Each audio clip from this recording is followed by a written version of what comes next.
Welcome back, everybody. It is the Working Brother back at you with another talk. This time we've got Alex Christoforou. Alex, how are you doing? Tiganis today? Tiganis. How are you? Pretty good. Thank you for gracing the show with your presence. For people who don't know, Alex is from the Duran. I believe all of my subscribers are also probably subscribed to you as well. By the way, we've almost reached 1,000 subscribers, so that's good. Might put out that documentary we talked about sooner or later. Let's get to business. You know, it's your first time here, so let me just tell you that this is a comedy show. Nothing we say here is serious or real. Inspired a little bit by your clown world. Tell us, Alex, how long have you been doing this, and what is it that is your origin story, as one would say? Like, how did you get into geopolitics and this kind of reporting? Doing this as in the YouTube videos, specifically the YouTube. I think I put up like the first video, summer 2000. I'm terrible with dates, man. 2018, 19.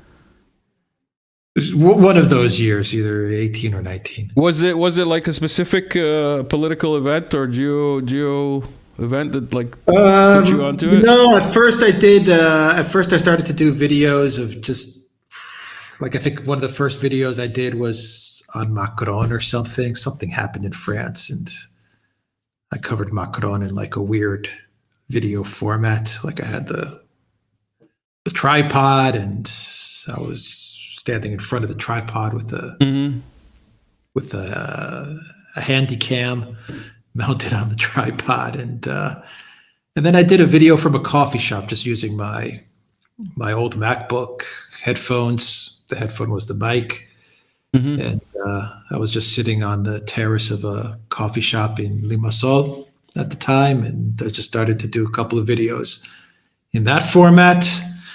And one video, for some reason, went pretty viral, and that's when I started to say, you know, this works.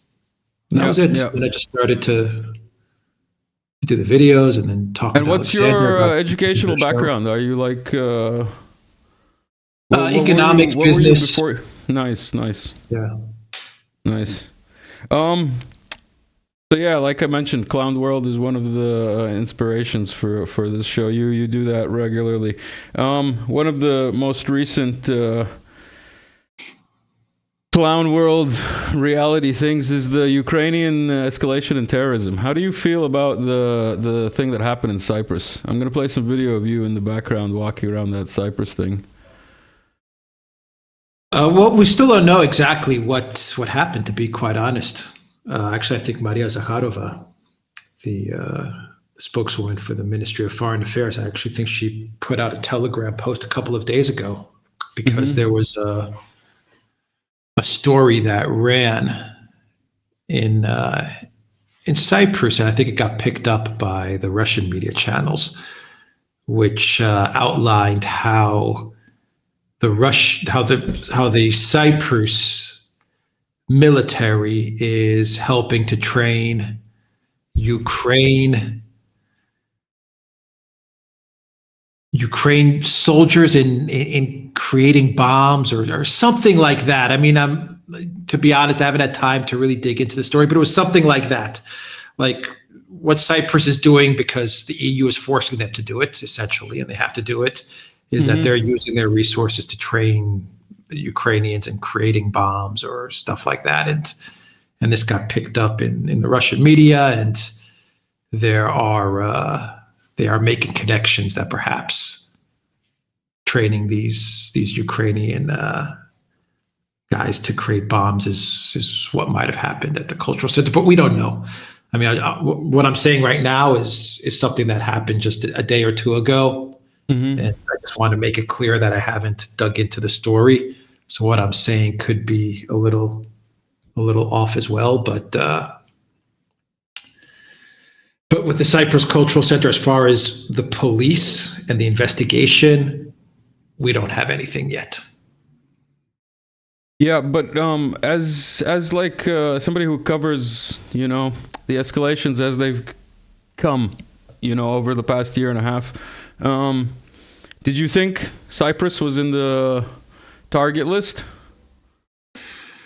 For target Were list you for surprised? Were you surprised when the cultural center um burning happened? yeah, I mean, I was surprised, but I would say I'm not shocked. I mean, it's surprising when something like that happens, but we do have a large presence of Russians, Ukrainians, Belarusians, and Hmm. before the conflict, everything was cool. And with the conflict, I know that there has been a lot of tension. And once again, this could have been an accident too. I mean, we still don't know. So I just want to stress this could have been an accident that set Yeah, off this fire. So yeah. The cultural center was being renovated at the time, if I'm not mistaken. So yeah, yeah, it it could was be an going. accident. Yeah.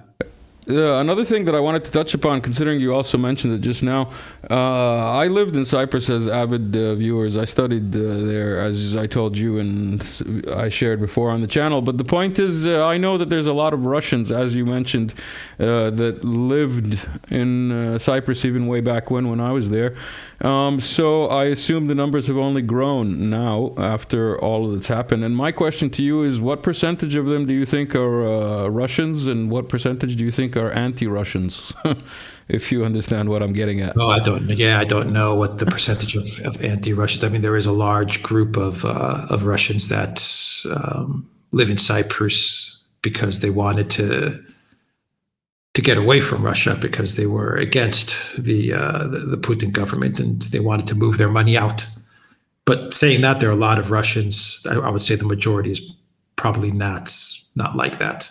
Hmm. But there's definitely a sizable group of Russians that do live in Cyprus. That that as in any country, they just wanted to get their money out of Russia because for one reason or another they didn't like the Putin government. Yeah, yeah, like tax evasion, basically. Yeah, Um, tax evasion, or they came. what about They tourists? What about tourists? To like who after the British in the like 2016 maybe, the British stopped coming so often, and then the Russian wave came. Is there still like a regular Russian contingent of tourists? this year it's down. Hmm. Before the conflict, yeah, we had around 40% of the tourism to Cyprus was Russian. About another, say 35 to 40, another 35 to 40 was from the UK. That's changed now. That's changed. We're still getting the UK numbers, maybe even a little more now. The Russian numbers have decreased significantly because of the flight restrictions and all of that stuff, the sanctions and the flight restrictions. Mostly the flight restrictions are what prevents people from coming to Cyprus. And the Hmm. Cyprus tourism, they've had to kind of create a patchwork of different countries. So you have Poland, Germany, France, Sweden, Norway, Denmark, and they've cobbled together like 7, 8 different countries. Israel, um, where else? Various other countries, say in the Middle East and Egypt and other areas, and that's kind of covering the loss of the Russian tourists for this year. The big question is, we will these people, these tourists from all these other countries, are they going to be regular visitors to Cyprus? Because the Russian tourists, it was steady every year they were coming to Cyprus. The tourists that we've cobbled together this year, they could just be one-offs. Yeah, yeah. So what you're saying is they're patching up the situation in Cyprus. The Cyprus tourism offices are basically trying to bridge through the troubled waters. Yeah, it's a short-term fix, I think. It's maybe one or two countries, maybe, I don't know, the tourists from Poland are going to say, we really like Cyprus, so we're going to make it part of our yearly summer travels. Maybe that'll happen, but you're speaking about countries that are much smaller than the 150 million market that Russia was to Cyprus. So, they'll get through this year. Maybe they'll get through next year. But the question is, if this travel ban lasts more than 2-3 years, then we're going to have to open up completely new markets. But it's going to be difficult to open up a new market the size of Russia. Where are you going to find another country that is close to Cyprus, that's in this area, with a population of 150 million people, and a tourist industry, a tourist customer like the Russian, because the Russian tourists, money to spend. They like to travel, they like to spend. I mean, they really like to, when they're on holiday, they're on holiday. Moving along, remind us, Cyprus is part of the EU, but is it a part of NATO? No, it's not part of NATO. Greece is NATO, Cyprus is not NATO, and Cyprus is not Schengen either. All right. So does Cyprus, does it have, other than the military training that you mentioned now, does it have any other cooperation or like any arms that it's selling or giving to the Ukrainians?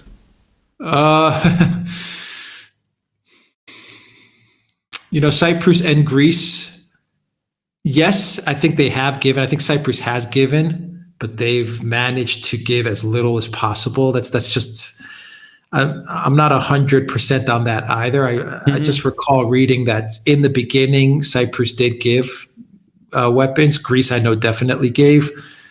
There are a lot of people that say Greece didn't give a lot of weapons, and Greece's various Greek political parties, they managed to stop Greece sending weapons to Ukraine. Now, look, maybe Greece didn't send the weapons to Ukraine at the rate that Poland or Germany was sending weapons, but Greece not only sent weapons to Ukraine, Greece acts as a weapons hub to Ukraine, and they've admitted it openly. I mean, the government is not shy about that fact that they are a major hub of funneling weapons to Ukraine. So Cyprus has done a much better job in general of trying to remain as neutral as possible in this conflict.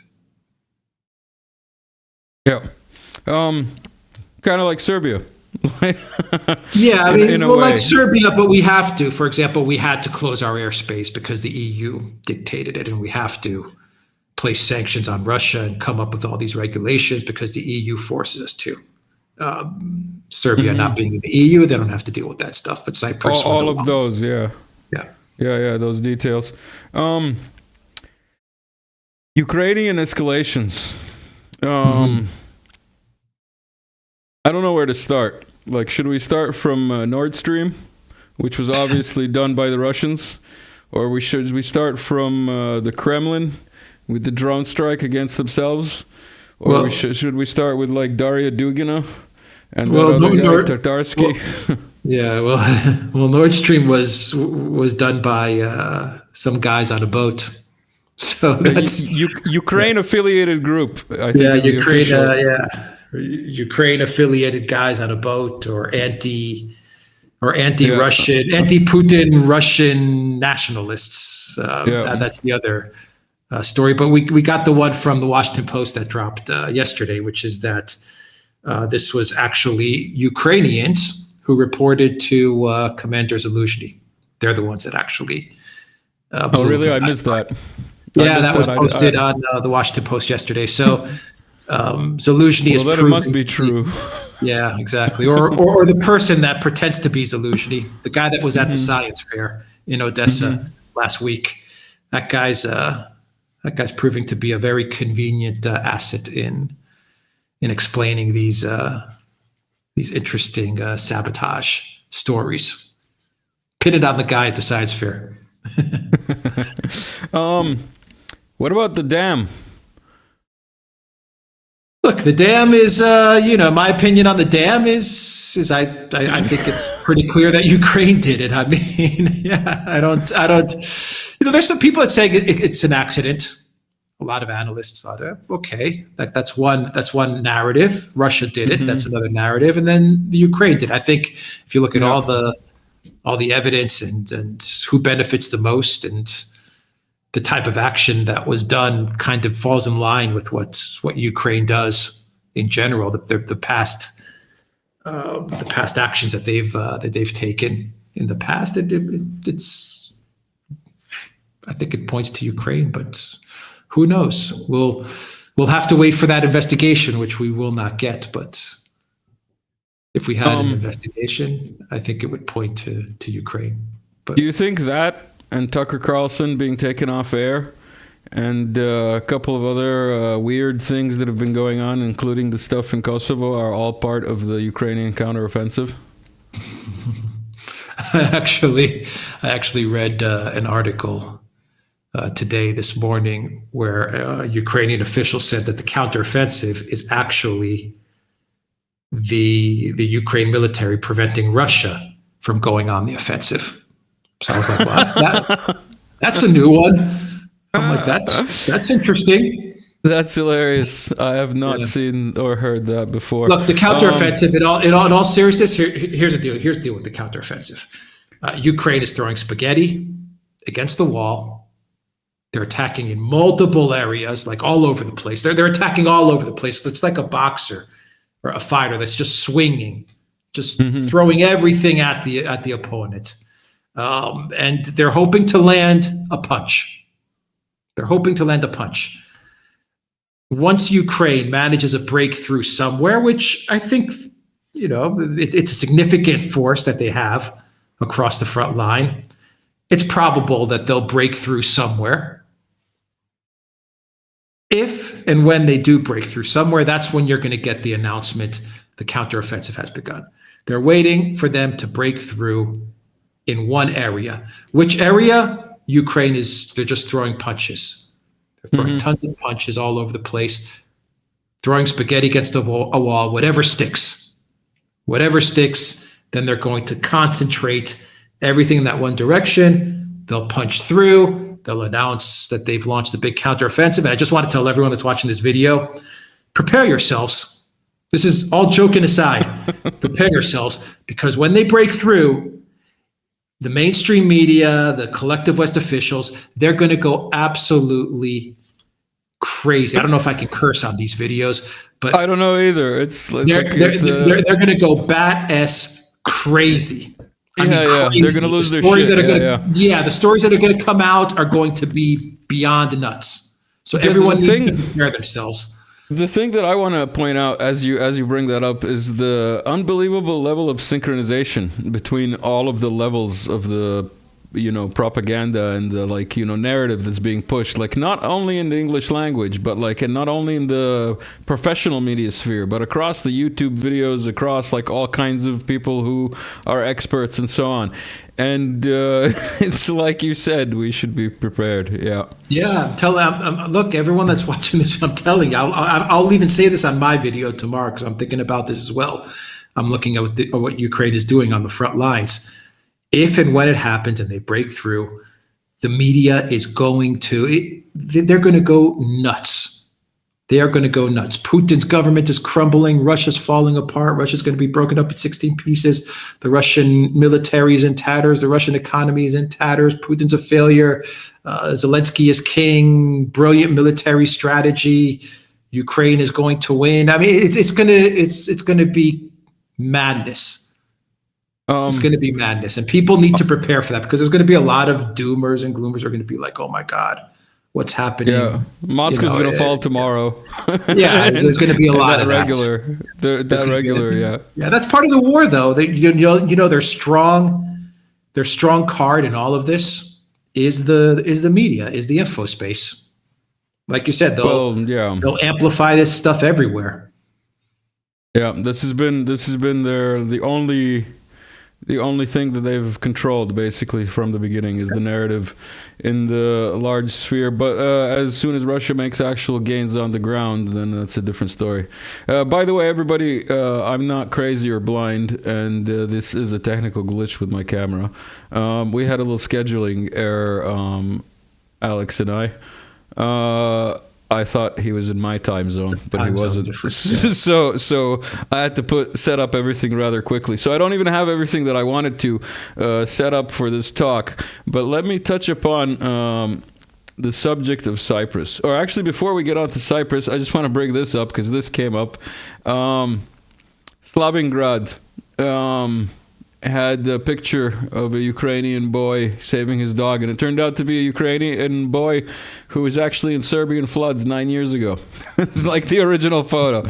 Like they can't even find the photos anymore. It's just the level of propaganda is sad. But yeah, the thing that I wanted to get to with you, considering you are Cypriot, as in from Cyprus, as in from the Greek side of Cyprus,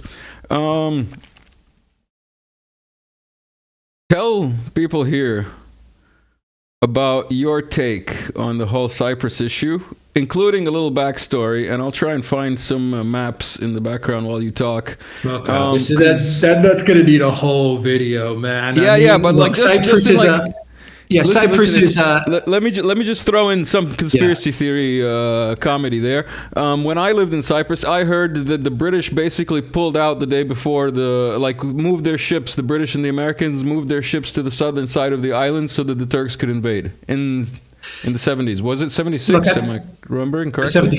74. All right. Yeah, look, I think it's not a stretch to say that the Turks definitely got the green light from the Americans and from the British to invade. I think that's accepted. They invaded in 74. The first wave was in July, and they established a beachhead on the island. They controlled roughly about I think 3 to 6%. There was a pause. There were various meetings at the UN level. And in August, the Turks continued the invasion, and they managed to take 36% of the island, the northern half of the island. And then there was a definitive stop to the invasion, and it became a frozen conflict, say, if you could even call it a conflict. The advancement of Turkey stopped at 36% of the island. The thing that I want to draw attention to the fact that it was the Cypriot hunters who stopped the Turkish army, because we are pro-gun on this channel and pro-self-defense. But yeah, other than that, I wanted to get your take on how Cyprus was, in your opinion, or from what you've heard maybe of your family or whatnot, how it was before the actual invasion with the Turks that were living there versus how it is now, and the ethnic tensions between them. Well, now it's divided. I mean, now you have a clear division of the Turkish Cypriots, as well as Turks who have located to Cyprus as well. So you have Turks from the mainland who, in all these years, they moved to Cyprus, and you got to remember that the Turks that moved from Turkey to Cyprus, say they moved in the late 70s, early 80s. They've now established themselves as living on this island as well. They've had families, kids, and they've grown up here, and so they don't know anything other than the status quo, what the situation is at the moment. Before the invasion, look, there was troubles. There was always tension, but a lot of that tension was fueled by the powers outside of Cyprus, outside of the Turkish community, and outside of the Greek community. No, you're saying some people outside were financing stuff to make people fight against themselves? Yeah, it was it was the standard textbook. Yeah, conspiracy theorist, man. You're nuts. You're nuts. Not at all, but yeah. No, but seriously speaking, nowadays, last time I've been to Cyprus was maybe 5-6 years ago, but from what I remember when I lived there, you travel, there's no outright animosity, there's no I want to kill you, but you kind of get along. Do you think there's like a chance of enosis, The people but the get other kind? the people for the most part, the people get along for the most part. I mean, Turkish Cypriots, they travel across to Cyprus, to this part of the island, and there are Greek Cypriots who travel through to the occupied north.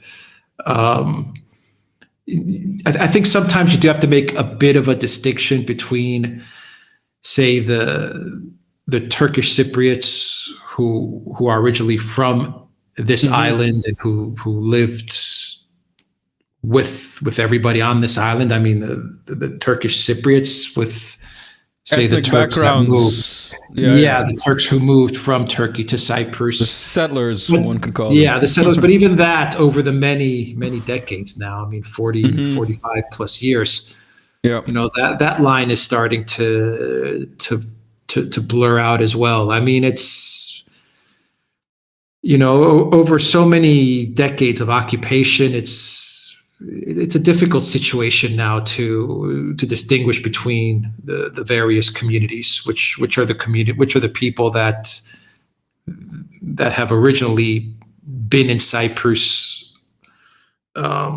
before the invasion, and who are the people that came after the invasion, and stuff like that. So in general, the people get along in general. I mean, there's no fear of, if I go to the north, and people that come from the north, they don't generally feel fear coming to the south. Every now and then there could be a fight among kids, or there could be some tensions every now and then. But most of the stuff is played out on a political level. Yeah. I just want to bring up this little map because what people may not know, you obviously do, but this little blue area here and this little blue area here are actually part of the British Isles, as in, owned by the UK. So not only did they pull out and let the Turks come in, they also kept 2 air bases. Yeah. Yeah. Exactly right. What can I say? The reason that I keep, that I want to discuss this in the background is because Ukraine sooner or later has to end, and it can end the way things ended in Serbia, or paused in Serbia for a while, or Yugoslavia, I should say, during the 90s. When the first borders were drawn up and then the second war started. And it could pause like Cyprus has paused, with a permanent pause. You know what I mean? Do you see some kind of possibility of a scenario like that for Ukraine? Along the lines of Cyprus, I don't see it. Yeah. I don't see that. No, you don't think so? No, I don't think so. I mean, anything's possible, but I don't see that happening. So you think the Russians are going to go all the way, huh? Like to the Polish border, I'm saying.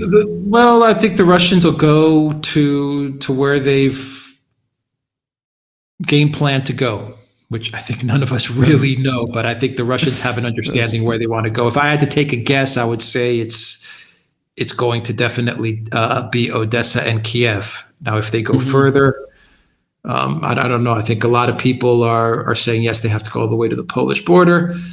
I look at a map and I say, in order for Russia to be safe from NATO, I don't think it makes that much of a difference whether Russia is at Kiev. If you draw a line straight down from Belarus, straight down from Kiev all the way down to Transnistria, say you draw kind of not a straight line, but maybe slightly diagonal, yeah. Slightly diagonal.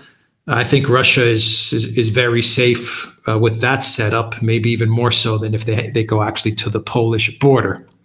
I mean, what people say, well, NATO can move weapons into Lviv or somewhere, along the west of Ukraine. But I mean, is that really that big of a difference than where they have the weapons in Romania or Poland? I don't think so. I think, you're looking at forces, where you're looking at NATO presence in a type of semi-encirclement. I mean, yeah, sure, NATO can move in, but what do they have? They have Russia to the east. They have Belarus up north. They have Russia and Transnistria down south. And I mean, where do you really go from there? But that's just my thoughts on it.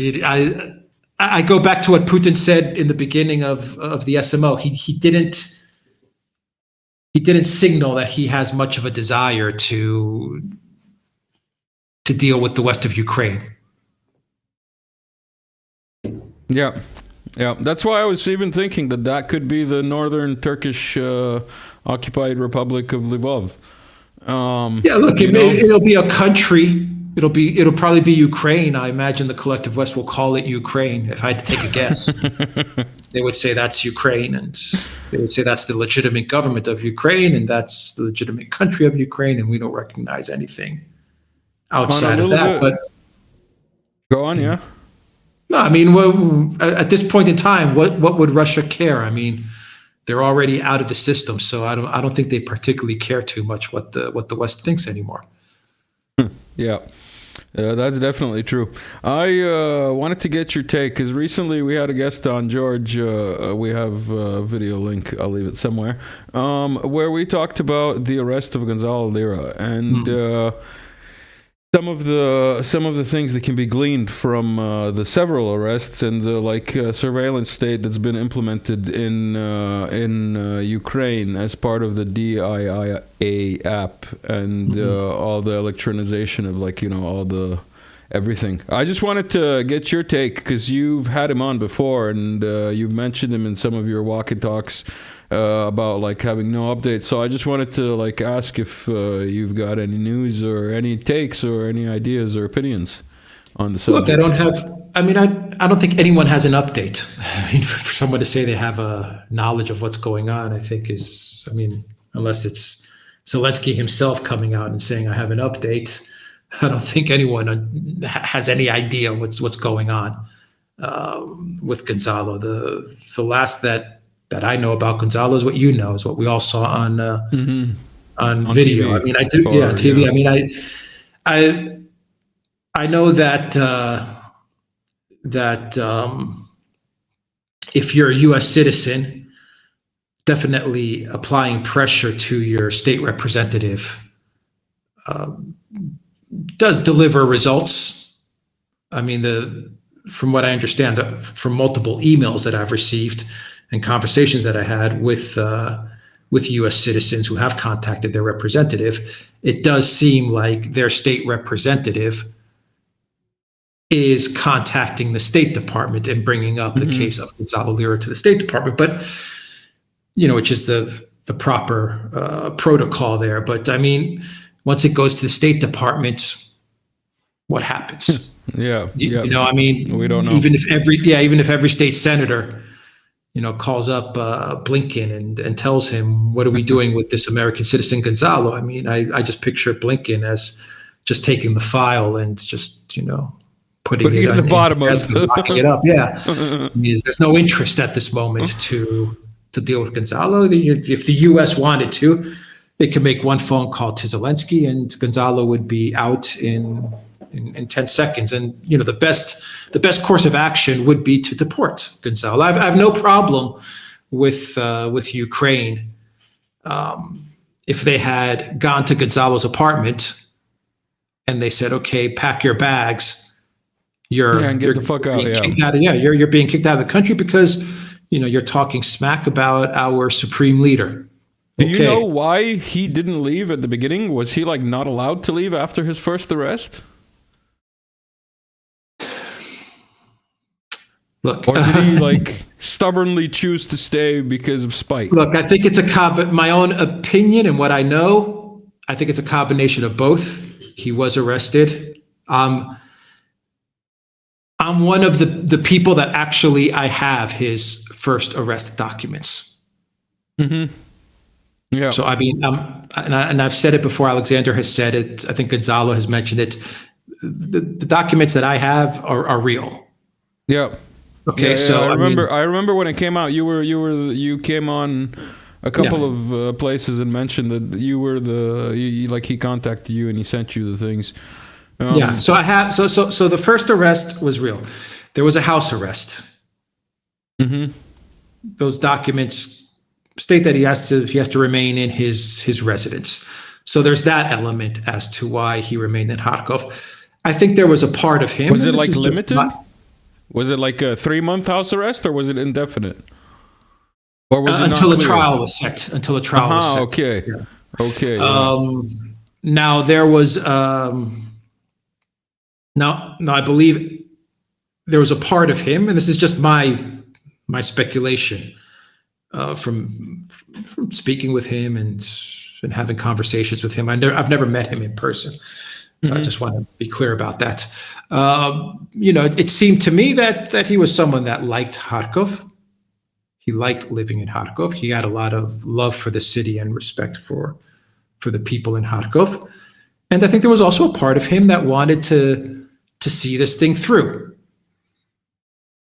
Kind of like, you started here in Ukraine as this conflict started, and you want to see this until its finality. So I think there was a part of him there that, I guess you could say it is that journalistic or curious quality of a human being, of some human beings who are like, whatever the dangers or the risks, I started this thing, I'm going to finish it until the conflict ends.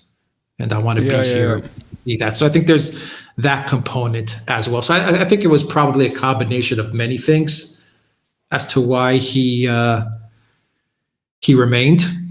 Mm-hmm. So, I mean, none of us really know. And we can only pray for his safe return and release. Yeah, and when he's returned and when he's released, and I'm optimistic that he will be, and I'm optimistic and hopeful that he will just be deported. Eventually, he will just be deported out of the country. Then I think that's a question that everyone who's going to be lining up to interview him, everyone can ask him, why did you stay? I think that's an interesting question to ask him. All right. Thank you, Alex. Is there anything else you want to touch upon before we call it a... No, I don't know if you have any other topics or questions that you want to discuss.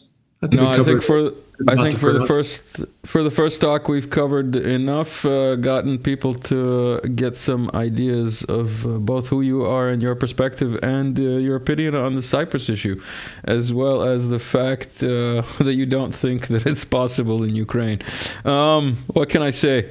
It's two very different situations. I mean, it's two. There's a lot of people that try to say, well, the Ukraine was an invasion, Cyprus was an invasion. They try to lump all these different scenarios together, and I think when you take a step back and examine what happened in Cyprus and examine everything that's going on in Ukraine with Russia, they're two very, very different situations.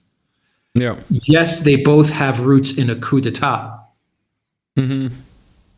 Cyprus's problem has roots in a coup that occurred in Cyprus. Ukraine problem has roots in a coup d'état that occurred in the Maidan in 2014. So the problem begins with a coup, but everything else after that is very different. Yeah. Well, I can only hope that it doesn't end the same, because I wouldn't want to see Ukraine be anything but Russian. It wouldn't be good to have it split in two. In any case, Alex, thank you for stopping by. It's been an excellent little talk. Let me play some music to get us out of here. Everyone, thank you for sticking around, even through the technical difficulties. Like, share, subscribe, all that good stuff. See you later.